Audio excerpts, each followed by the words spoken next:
Hello student, welcome to university mentor by PS Chauhan. आज मैं आपके लिए यूनिट थर्ड के कुछ पीवाईक्यू जूरिस्प्रूडेंस के लेके आई हूँ, जो काफ़ी इम्पोर्टेंट हैं, जो रिपीट हो के बार बार आते रहते हैं एलएलबी की क्लास में। चलिए आइए पढ़ते हैं। सीसीएसयू एलएलबी फर्स्ट सेमेस्टर के न्यायशास्त्र जूरिस्प्रूडेंस की तीसरी यूनिट है ये। विधि के स्रोत, सोर्स ऑफ लॉ। यह यूनिट छात्रों के लिए बहुत आसान और स्कोरिंग है, क्योंकि इसमें अवधारणाएं, कॉन्सेप्ट बहुत स्पष्ट हैं। मुख्य रूप से तीनों स्रोतों पर प्रश्न आते हैं। प्रथम, कस्टम, पूर्व निर्णय, प्रेसिडेंट और विधान, लेजिस्लेशन। यह इस यूनिट के 10 सबसे महत्वपूर्ण प्रश्न यानी पीवाईक्यू और उनके विस्तृत उत्तरों की रूपरेखा, ब्लूप्रिंट दी गई है। क्वेश्चन 1, विधि के स्रोत। ये हमारा पहला क्वेश्चन है। सालमंड और कीटन द्वारा दिए गए वर्गीकरणों की व्याख्या कीजिए। नंबर 1, परिचय। अर्थ, स्रोत का अर्थ है वह मूल स्थान जहाँ से कोई चीज़ उत्पन्न होती है। विधि के संदर्भ में यह वह माध्यम है जिसके द्वारा नए नियम समाज में लागू होते हैं। ऑस्टिन का मत, विधि का स्रोत केवल संप्रभु है। सेवनी का मत है कि विधि का स्रोत लोक चेतना, वोल्गिजिस है। और सालमंड का वर्गीकरण। सालमंड ने स्रोतों को 2 मुख्य भागों में बांटा है, जो इस प्रकार हैं। नंबर 1, औपचारिक स्रोत, वह शक्ति जिससे कानून को अपनी वैधता और बल मिलता है, उदाहरण राज्य या संप्रभु की इच्छा। बी, तात्विक स्रोत, मटेरियल सोर्स, वह सामग्री जिससे कानून बना है। इसके 2 भाग हैं। वैधानिक स्रोत नंबर 1, लीगल सोर्स, जो कानूनी बाध्यकारी हैं, विधान, पूर्व निर्णय, प्रथा। सेकंड नंबर, ऐतिहासिक स्रोत यानी हिस्टोरिकल सोर्स, जो बाध्यकारी नहीं है लेकिन कानून के विकास में मदद करते हैं, जैसे न्यायविदों की पुस्तकें, विदेशी निर्णय। कीटन का वर्गीकरण। बाध्यकारी स्रोत नंबर 1, संविधान, विधान, नजीर। सेकंड, अनुयायात्मक स्रोत, नैतिकता, समानता, विदेशी फैसले। इससे यह निष्कर्ष निकलता है कि आधुनिक समय में विधान, लेजिस्लेशन सबसे महत्वपूर्ण स्रोत बन गया है। अब ये सेकंड क्वेश्चन है। रूढ़ि प्रथा को परिभाषित कीजिए। एक वैध प्रथा, वैलिड कस्टम के आवश्यक तत्व क्या हैं? परिचय। प्रथा कानून का सबसे पुराना स्रोत है, जो पहले जमाने से चला आ रहा है। जब कानून लिखा नहीं गया था, तब समाज प्रथाओं से चलता था। जब कानून के बारे में कोई नहीं जानता था, समाज में लोग अपने आप ही अपने नियम बना लिया करते थे। परिभाषा। प्रथा आचरण का यह नियम है जिसे समाज ने लंबे समय तक पालन करके कानून को का बल दे दिया। प्रथा के प्रकार।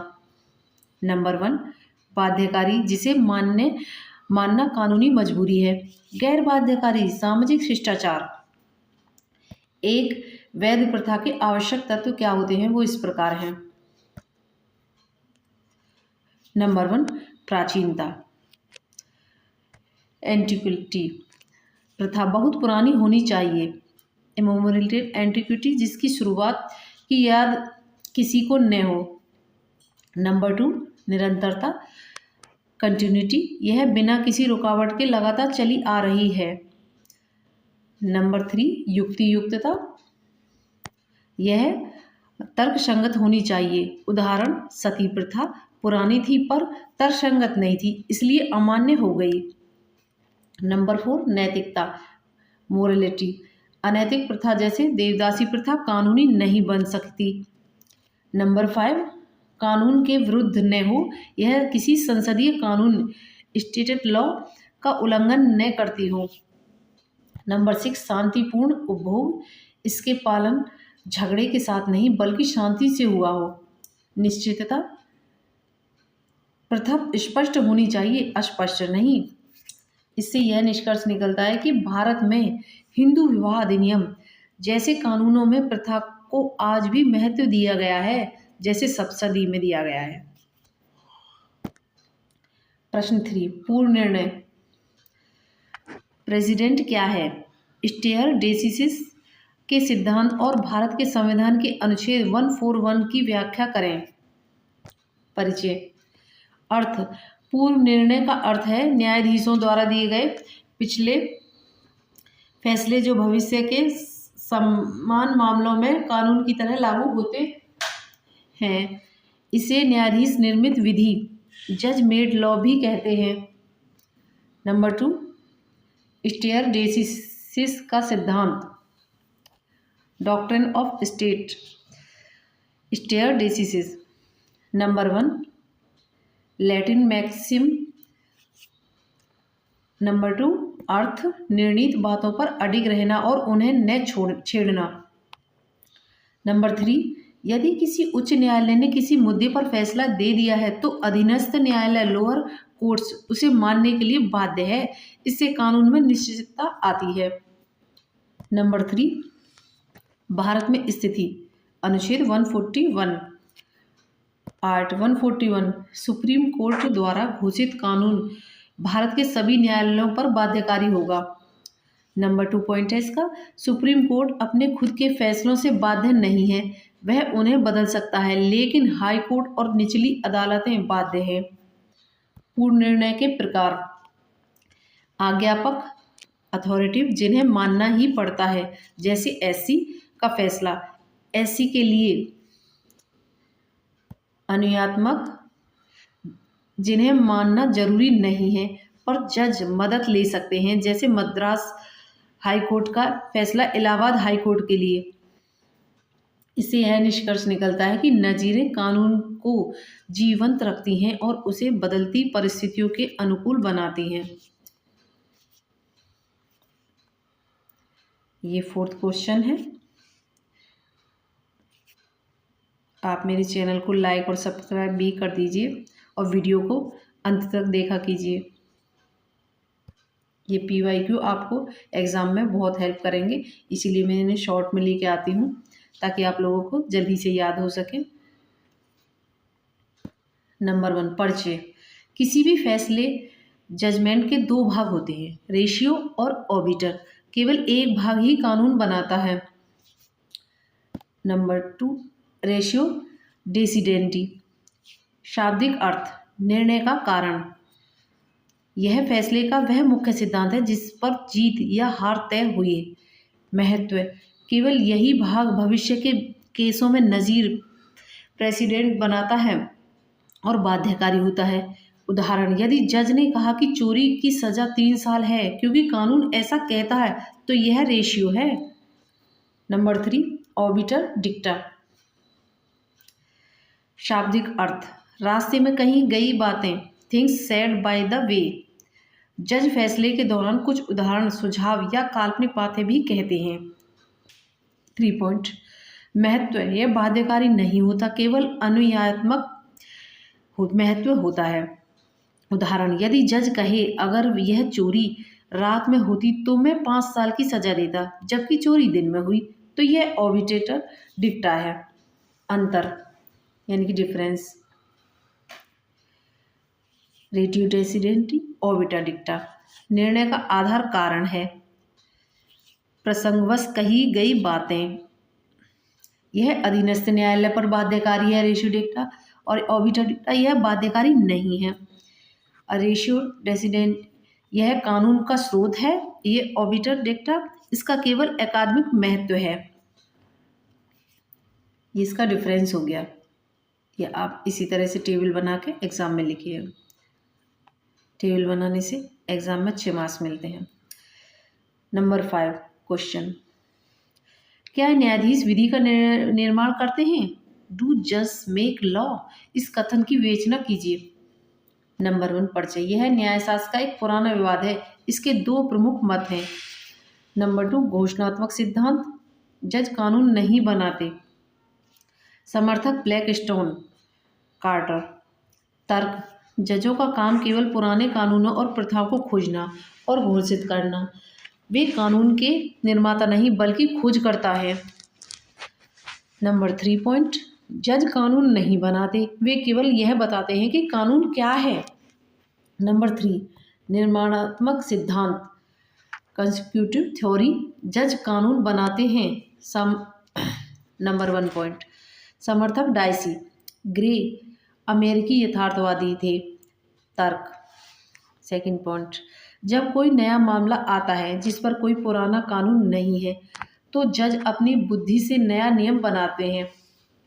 इसका यह उदाहरण है कि विशाखा गाइडलाइंस कार्यस्थल पर यौन उत्पीड़न, ये विशाखा का जो केस था कार्यस्थल पर यौन उत्पीड़न, संसद से नहीं बल्कि सुप्रीम कोर्ट ने बनाई थी। PIL भी जजों ने बनाई थी। ये विशाखा का ये केस काफ़ी अच्छा है, इसे पढ़िएगा। भारतीय संदर्भ, भारत में जज कानून की व्याख्या इंटरप्रिटेशन करते समय विधायी रिक्तता का लेजिस्लेटिव वैक्यूम को भरते हैं, जैसे न्यायिक सक्रियता, जुडिशियल एक्टिविज्म कहते हैं इसे। निष्कर्ष, इससे यह निष्कर्ष निकलता है कि सत्य दोनों के बीच में है। जज सीधे संसद की तरह कानून नहीं बनाते, लेकिन व्याख्या के माध्यम से वे कानून को नया रूप देते हैं। इस तरह से ये 6 क्वेश्चन है। विधान लेजिस्लेशन को परिभाषित कीजिए। विधान को प्रथा, कस्टम और पूर्व निर्णय से श्रेष्ठ क्यों माना जाता है? नंबर 1, अर्थ, लेजिस विधि, लेटिम बनाना यानी कानून बनाना।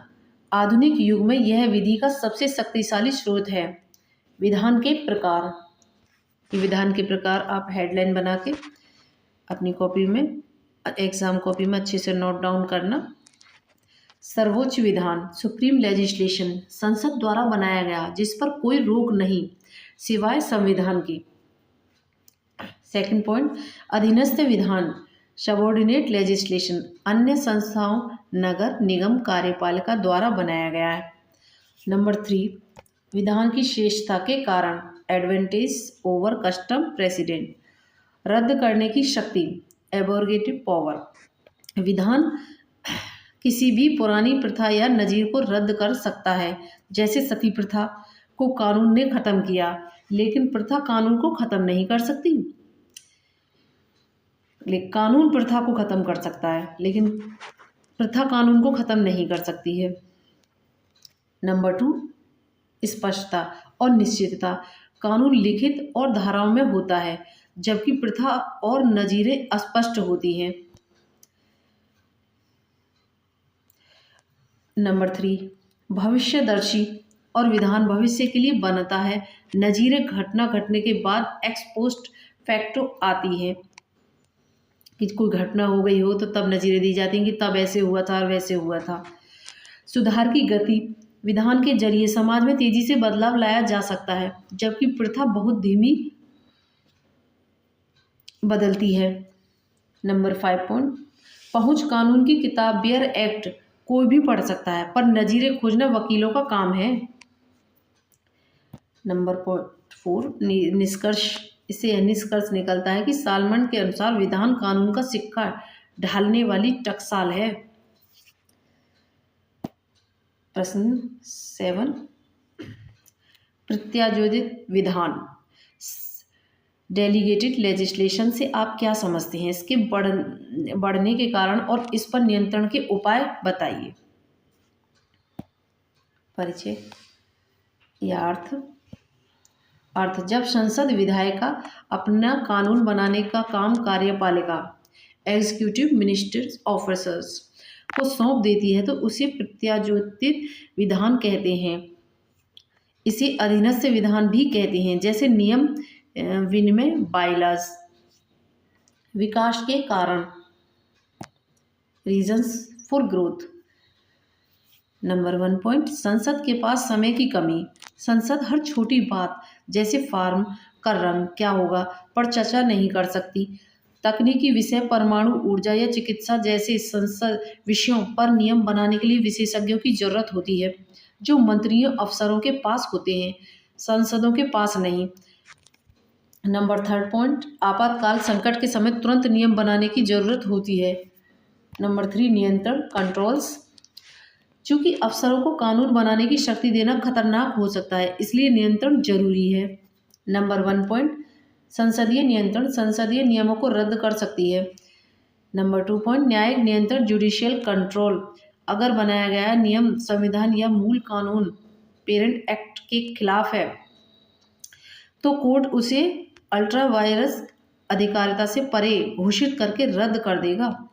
नंबर थ्री पॉइंट, प्रक्रियात्मक नियंत्रण, नियम बनाने से पहले जनता की राय लेना जरूरी है। इससे यह निष्कर्ष निकलता है कि यह आवश्यक बुराई, नेसेसरी एविल है, इसके बिना आधुनिक प्रशासन नहीं चल सकता। क्वेश्चन 8, प्रथा, कस्टम और पूर्व निर्णय में अंतर स्पष्ट कीजिए। ये हमने एक टेबल बनाई है, ऐसे ही आप भी इसे एग्जाम में इसी तरीके से टेबल बना के लिखने हो। परिचय, दोनों कानून के स्रोत हैं लेकिन उत्पत्ति अलग है। अंतर, एक तरफ हमने प्रथा लिखी है, एक तरफ हमने पूर्व निर्णय लिखा है। उत्पत्ति कैसे हुई प्रथा की? यह लोगों की लंबी आदतें और व्यवहार से उत्पन्न होती है। और पूर्व निर्णय, यह अदालतों के फैसले और तर्कों से उत्पन्न होते हैं। निर्माता कौन है इसके? इसका निर्माता समाज है प्रथा का, और जबकि पूर्व निर्णय का निर्माता, इसके निर्माता न्यायाधीश और वकील है। प्रथा का प्राचीनता, इसे प्राचीन होना अनिवार्य है, और पूर्व निर्णय का यह कल के फैसले से भी बन सकता है, नया हो सकता है उससे भी। और प्रथा, इसका प्रभाव स्थानीय या विशेष समुदाय तक सीमित हो सकता है, और पूर्व निर्णय का सुप्रीम कोर्ट की नज़ीरें पूरे देश पर लागू होती हैं। प्रथा, यह कानून का सबसे पुराना रूप है।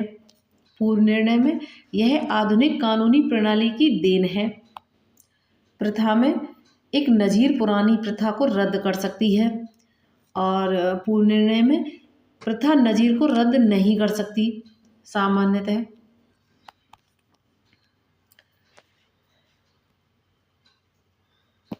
क्वेश्चन नंबर 9, संहिताकरण, कोडिफिकेशन का अर्थ क्या है? इसके गुण और दोष, मेरिट्स एंड डेमेरिट्स की विवेचना कीजिए।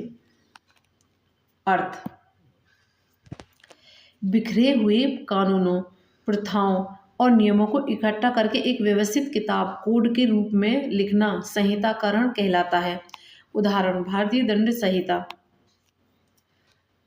गुण नंबर 2, नंबर 1 पॉइंट, स्पष्टता, कानून सरल और लिखित हो जाता है। नंबर 2 पॉइंट, एक रूपता, पूरे देश में एक जैसा कानून लागू होता है। नंबर 3 पॉइंट, निश्चितता, नागरिकों को पता होता है कि क्या अपराध है और क्या नहीं। जजों की मनमानी पर रोक, जजों के लिखित कानून के अनुसार फैसला देना होता है। इसके दोष, कठोरता, कानून समय के साथ आसानी से नहीं बदलता। नंबर 2 पॉइंट, अपूर्णता, कोई भी कोड भविष्य की सभी समस्याओं का अनुमान नहीं लगा सकता। थर्ड पॉइंट, व्याख्या में दिक्कत, शब्दों के अर्थ को लेकर वकीलों में बाल की खाल निकालने की प्रवृत्ति बढ़ती है। इससे यह निकलता है कि दोषों के बावजूद आधुनिक बड़े राज्यों के लिए संहितापूर्ण अनिवार्य है। आज मुझे थोड़ी बोलने में दिक्कत हो रही है, मेरा गला खराब है थोड़ा सा। क्वेश्चन नंबर 10, विधि के पूर्ण और विश्वसनीय स्रोत के रूप में प्रथा, कस्टम का महत्व कम हो रहा है पर चर्चा कीजिए। परिचय। नंबर 1 पॉइंट, प्राचीन काल में प्रथा ही एकमात्र कानून था, मैन के अनुसार। आज इसका महत्व घट गया है। महत्व कम होने के कारण, प्रथा के जो महत्व कम हुए हैं उसके कुछ कारण हैं जो इस प्रकार हैं। आप ऐसे ही पॉइंट बना के इसी तरीके से एग्जाम कॉपी में अपने लिखना। विधान, लेजिस्लेशन का उदय संसद द्वारा बनाए गए कानूनों के पुरानी प्रथाओं को बदल दिया। जैसे हिंदू कोड बिल ने विवाह की कई प्रथाओं को खत्म कर दिया था। सेकंड पॉइंट, न्यायिक जांच, अदालतें अब हर प्रथा को तर्क और संविधान अनुच्छेद 13 की कसौटी पर कसती हैं। जो प्रथा मौलिक अधिकारों के खिलाफ है वह रद्द हो जाती हैं। समाज की गति, थर्ड पॉइंट, समाज की गति। समाज इतनी तेजी से बदल रहा है कि इंटरनेट, एआई की नई प्रथा, कानून का समय ही नहीं मिलता। इसके लिए तुरंत कानून, लेजिस्लेशन चाहिए। वर्तमान में जो स्थिति है, हालांकि महत्व तो कम हुआ, लेकिन पारिवारिक कानून, मैरिज एडॉप्शन और व्यापारिक कानून, कॉमर्शियल यूसेज में प्रथा आज भी महत्वपूर्ण है। यूनिट 3 के लिए भी कुछ विशेष टिप्स हैं। Exam tips. अनुच्छेद याद रखें। आर्टिकल 141 सुप्रीम कोर्ट का निर्णय कानून है। आर्टिकल 13 मौलिक अधिकारों के खिलाफ कोई भी प्रथा कानून नहीं मानी जाएगी।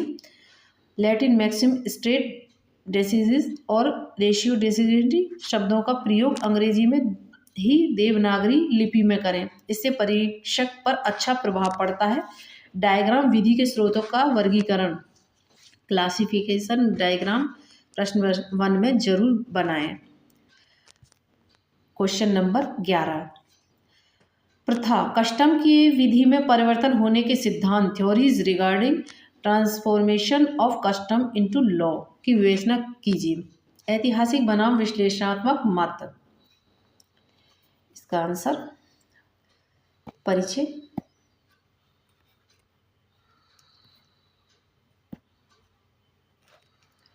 यह प्रश्न इस विवाद पर है कि प्रथा कानून कब बनाती है। यह सेकंड पॉइंट, क्या प्रथा अपने आप में कानून है या इस राज्य की मान्यता, रेगुलेशन की जरूरत होती है।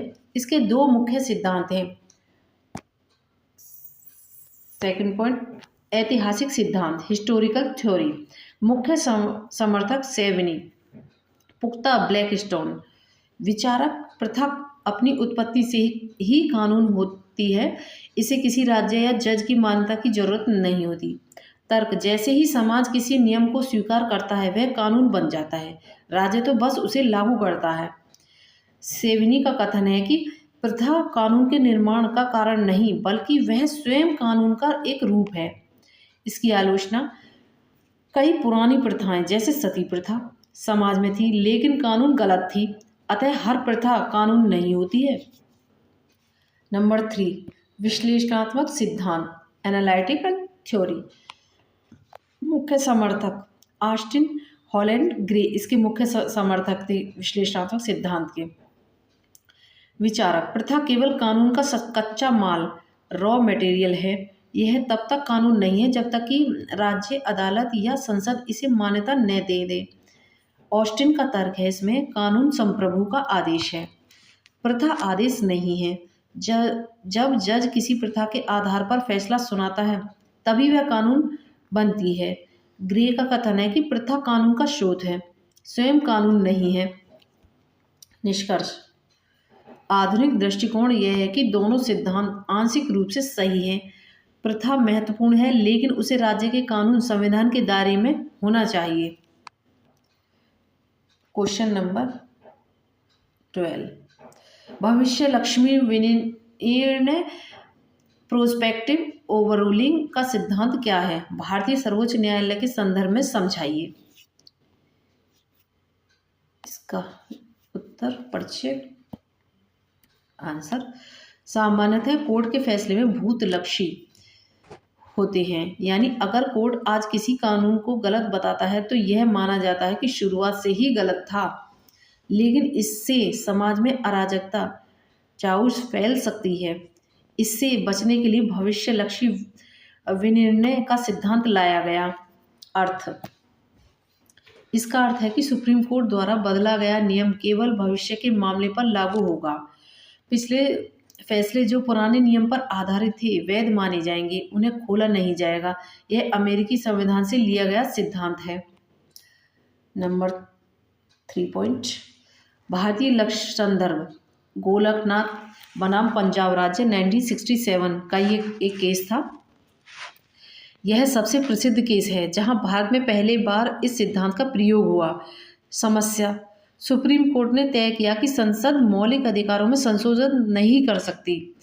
दिक्कत, अगर इसे भूतलक्ष्मी रेट्रोस्पेक्टिव मान लेते हैं तो पिछले 17 सालों में हुए सारे संविधान संशोधन अवैध हो जाते हैं और देश की व्यवस्था ठप हो सकती है। समाधान: कोर्ट ने कहा कि हमारा फैसला आज की तारीख 1967 के बाद लागू होगा। जो संशोधन हो चुके हैं वे मान्य ही रहेंगे। इसका महत्व: यह कानून में स्थिरता बनाए रखता है और पुरानी व्यवस्था को बिगड़ने से बचाता है। इससे यह निष्कर्ष निकलता है कि यह जजों की रचनात्मक जुडिशली क्रिएटिविटी का बेहतरीन उदाहरण है। क्वेश्चन नंबर 13, क्या विदेशी निर्णय फॉरेन जजमेंट्स विधि के स्रोत हो सकते हैं? भारतीय न्यायालयों में इनका क्या महत्व है? आइए परिचय। विधि के स्रोतों में विदेशी फैसलों का अन्यायात्मक स्रोत प्रेज्यूसिव सोर्स माना जाता है। वैश्वीकरण के दौरे में इनका महत्व बढ़ गया है। नंबर 2, भारतीय न्यायालयों में इनकी स्थिति बाध्यकारी नहीं, नॉट बाइंडिंग। अमेरिका या इंग्लैंड के सुप्रीम कोर्ट का फैसला भारतीय अदालतों पर बाध्यकारी बाइंडिंग नहीं है। जज इसे मानने से इनकार कर सकते हैं। सहायक महत्व पेरिजेसिव वैल्यू: यदि भारतीय कानून किसी मुद्दे पर चुप साइलेंट है या अस्पष्ट है तो जज विदेशी फैसले की मदद ले सकते हैं। विशेष रूप से मानवाधिकार, साइबर कानून और व्यापारिक कानून में विदेशी फैसलों का खूब हवाला दिया जाता है। उदाहरण: निजता का अधिकार, right to privacy. Puttaswamy case, ये पुट्टास्वामी का केस था। सुप्रीम कोर्ट ने अमेरिका और यूरोपीय न्यायालयों के कई फैसलों का संदर्भ दिया था। इस केस में अनुच्छेद 21 जीवन के अधिकार की व्याख्या करते समय अक्सर अमेरिकी संविधान के ड्यू प्रोसेस सम्यक प्रक्रिया के फैसले को देखा जाता है। इसमें सावधानियां: विदेशी फैसला लागू करते समय भारत की सामाजिक और आर्थिक परिस्थितियों का ध्यान रखना जरूरी है। जो अमेरिका के लिए सही है वह भारत के लिए गलत हो सकता है। इससे यह निष्कर्ष निकलता है कि विदेशी निर्णय कानून के प्रत्यक्ष स्रोत नहीं हुए, लेकिन वे न्याय के सिद्धांतों को समझने में एक खिड़की यानी विंडो का काम करते हैं। यूनिट 3 का संक्षिप्त रिकैप। अब आपके पास यूनिट 3 के लिए कुछ 13 प्रश्न हैं। परीक्षा के लिए प्राथमिकता क्रम, प्रायोरिटी ऑर्डर यह होना चाहिए। प्रथा, कस्टम, परिभाषा और उसके आवश्यक तत्व। सेकंड, पूर्ण निर्णय, अनुच्छेद 141 और स्टेरियम डेसिसिस। नंबर 3, विधान, लेजिस्लेशन, इसकी श्रेष्ठता और प्रत्यायोजकता विधान। नंबर 4, अंतर प्रथा बनाम नज़ीर, रेशियो बनाम ऑबिटर सिद्धांत, प्रथा के सिद्धांत और जजों द्वारा कानून निर्माण।